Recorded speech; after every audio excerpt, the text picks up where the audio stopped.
दोस्तों, ईरान के लिए चाइना अमेरिका से लड़ पड़ा है और इस वक्त सूरत हाल ये है कि अमेरिका ने स्ट्रेट ऑफ हॉर्मज़ को ब्लॉक कर दिया हुआ है। अब ये खबरें आ रही हैं कि जो यूएस नेवी है उसने तमाम किस्म की ब्लॉकेज की हुई है और दूसरी तरफ ईरान ने अपनी जो सबमरीन्स हैं वो भी इसी इलाके के अंदर तैनात कर दी हुई हैं। डोनाल्ड ट्रंप ने जैसे ही अनाउंस किया था कि वो स्ट्रेट ऑफ हॉर्मज़ को ब्लॉक कर देगा, तो उसके अंदर जो वॉरशिप्स थी उनको एक तरह से ये कहा जा रहा था कि ये सब कंट्रीज़ के लिए है कि किसी भी कंट्री की यहाँ से कोई भी शिप नहीं गुजर सकेगी जब तक जो है वो अमेरिका के साथ उनके मामलात सेटल नहीं हो जाते। अब खबरें ये आ रही हैं कि जिस तरह की सूरत हाल अमेरिका ने इस वक्त बना दी हुई है पूरी दुनिया के लिए, और देखें पूरी दुनिया इस वक्त एक चीज़ को समझ रही है कि यहाँ इस वक्त पावर बैलेंस होने जा रहा है और ईरान, चाइना और अमेरिका के दरमियान जो टेंशन इस वक्त चल रही है वो उसका जो सेंटर है वो स्ट्रेट ऑफ हॉर्मज़ है, जो दुनिया का सबसे इंपॉर्टेंट तेल जो रूट है, ऑयल रूट है, वो यहां से गुजरता है।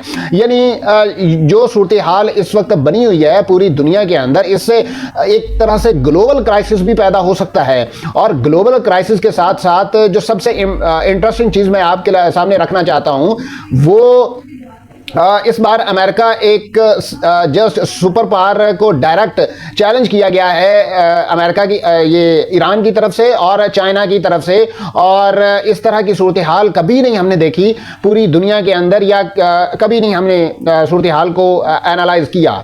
अब आप एक चीज सबसे इंपॉर्टेंट ये समझ लें कि स्ट्रेट ऑफ हॉर्मज़ की इंपॉर्टेंस क्या है।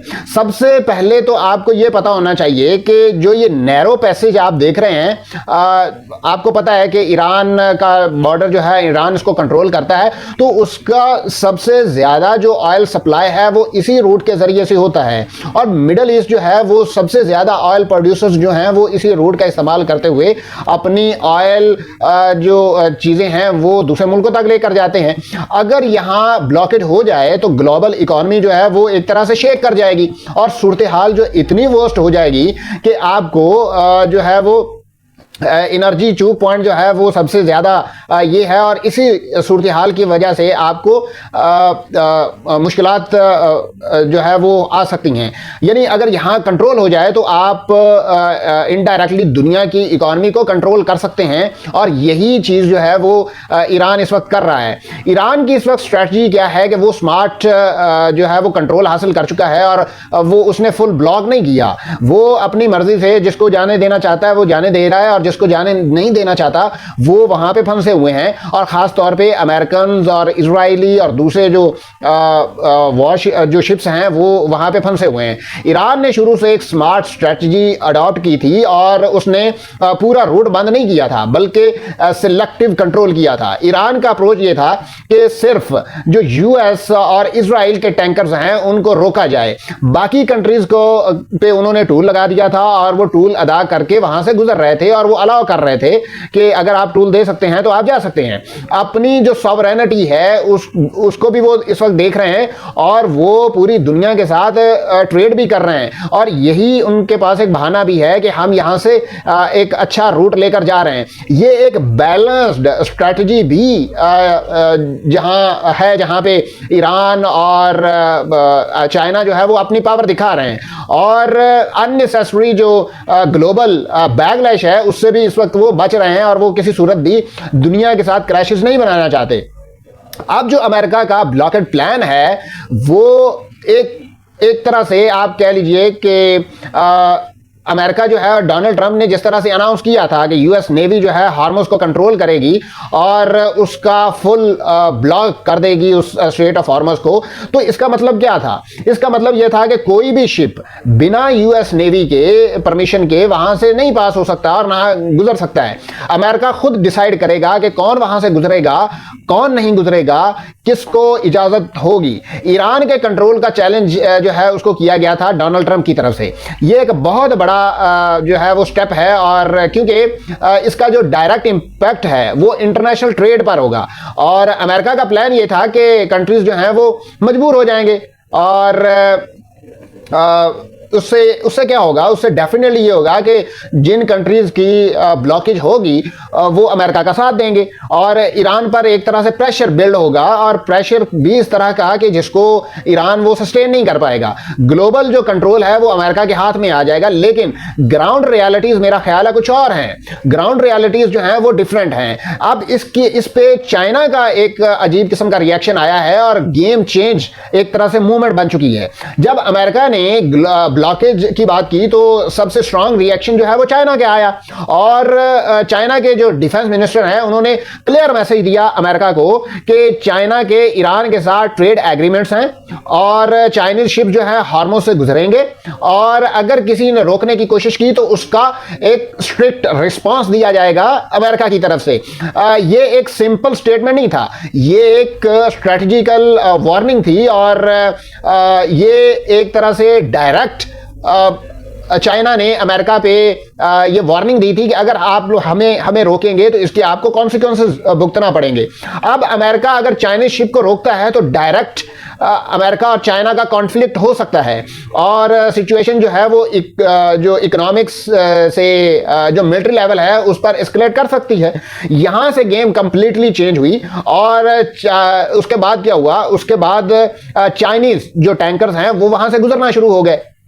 सबसे शॉकिंग डेवलपमेंट ये थी कि चाइनीज जो ऑयल टैंकर थे जिन पर सैंक्शंस भी थे वो हार्मोज स्ट्रेट से सेफली पास हो गए, और उन्होंने एक तरह की रिपोर्ट जो है उसके मुताबिक यूएस ब्लॉकेड के बावजूद टैंकर्स गुजर गए। शिपिंग डाटा से ने कंफर्म किया है, और यूएस नेवी ने भी उनको नहीं रोका। ये एक मेजर एम्बैरसमेंट था अमेरिका के लिए भी। और अब एक और चीज इसमें सवाल ये पैदा होता है कि क्या यूएस नेवी वीक हो गई है, या जो इस तरह की जो चीजें हैं वो जानबूझकर कॉन्फ्रंटेशन अवॉइड करने के लिए की गई हैं।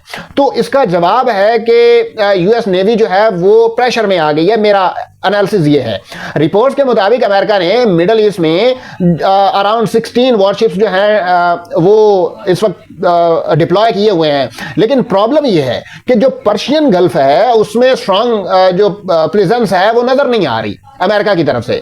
ब्लॉकेड अनाउंस हुआ है लेकिन इन्फोर्स नहीं किया गया, वहां पे किसी किस्म की कोई चीज जो है वो नहीं की गई, और ग्राउंड्स पर एक्शन जो है वो मिसिंग है।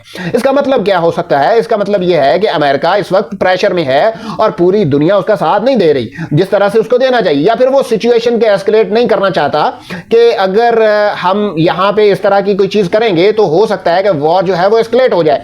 अब ईरान की मिलिट्री जो है उसने भी एक मूव खेला है, और उन्होंने सबमरीन्स जो हैं वो यहां पे डिप्लॉय कर दी हैं। ईरान ने जो है गिदार क्लास जो सबमरीन्स हैं वो वहां पे डिप्लॉय की हैं, और शैलो वाटर्स के लिए डिज़ाइन की गई हैं जो डिटेक्ट करना मुश्किल होता है, जिसको इस तरह की जो सबमरीन्स हैं उनको डिटेक्ट करना मुश्किल होता है, और सरप्राइज अटैक जो है वो इसके अंदर कैपेबिलिटी मौजूद है इस सबमरीन्स के अंदर।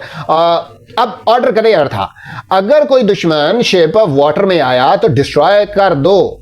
इस तरह का मैसेज जो ईरानियन ऑफिशियल्स हैं उनकी तरफ से ईरानियन नेवी को दिया गया है। ये एक अग्रेसिव और क्लियर मैसेज था कि ईरान अपनी टेरिटरी डिफेंड कर रहा है। ईरान किसी सूरत भी अपना सूरत हाल को किसी सूरत हाल के अंदर किसी तरह का भी वो लचक नहीं दिखा रहा।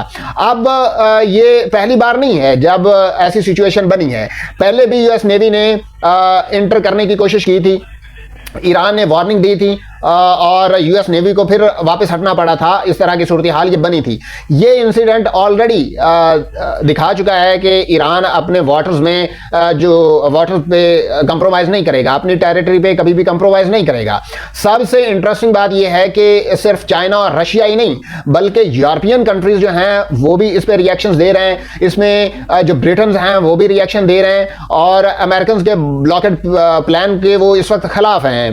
जाहिरी तौर पर तो ये नजर आ रहा है। इससे क्या होगा कि उनका कंसर्न ये है कि इससे जो फ्री ट्रेड है वो डिस्टर्ब हो जाएगी, और ग्लोबल ऑयल सप्लाई इस वक्त रिस्क पे है, और इकोनॉमिक क्राइसिस जो है वो आ सकता है। यानी अमेरिका को इस बार फुल ग्लोबल सपोर्ट नहीं मिल रही किसी भी सूरत में, और ज्यादातर दुनिया जो है वो न्यूट्रल चल रही है या वो ईरान को सपोर्ट कर रही है बिहाइंड द बार। अब मल्टीपल कंट्रीज के जो टैंकर्स हैं वो उनको ब्लॉकेड फेल है। रिपोर्ट्स के मुताबिक ये भी कहा जा रहा है कि 15 से 20 शिप्स ऑलरेडी हॉर्मज से गुजर चुके हैं। उसमें चाइना है, उसमें रशिया है, उसमें पाकिस्तान है, उसमें कुछ और कंट्रीज भी हैं जिनके जो टैंकर्स हैं वो वहां से गुजरे हैं। ये एक क्लियर सिग्नल है कि ब्लॉकेड इफेक्टिव नहीं हुई अमेरिका के लिए और कंट्रीज अपना ट्रेड कंटिन्यू कर रहे हैं। अब स्ट्रेटजी जो है, असल मूव अगर हम डीप एनालिसिस करें तो ये सिर्फ एक नेवल इशू नहीं है बल्कि ये एक पावर स्ट्रगल है। अमेरिका अपनी डोमिनेंस जो है उसको मेंटेन करना चाहता है लेकिन वो कर नहीं पा रहा, और चाइना अपनी इकोनॉमिक जो सिक्योरिटी है उसको प्रोटेक्ट करना चाहता है, और ईरान अपनी सॉवरेनिटी डिफेंड कर रहा है। इस तरह की जो तीनों गोल्स हैं इन कंट्रीज के वो डिफरेंट हैं, लेकिन क्लैश जो है वो सेम जगह पर हो रहा है, सेम कंट्री के साथ हो रहा है, और इसके अंदर जो डिफरेंट चीजें जो है वो एस्केलेट हो रही हैं। अब आने वाले वक्त में मेरा ख्याल है कि चाइना अमेरिका जो है वो इतना इफेक्टिव नहीं होगा पूरी दुनिया के लिए, और इसके अंदर जो चाइना ने मूव खेला है वो एक बहुत इंपॉर्टेंट है, पूरी दुनिया के लिए इंपॉर्टेंट है, जिससे वो एक नई स्ट्रैटेजी की तरफ जा सकते हैं। अब तक के लिए इतना ही। हमारे चैनल को सब्सक्राइब कीजिए और बेल आइकन पर लाजमी क्लिक कीजिए।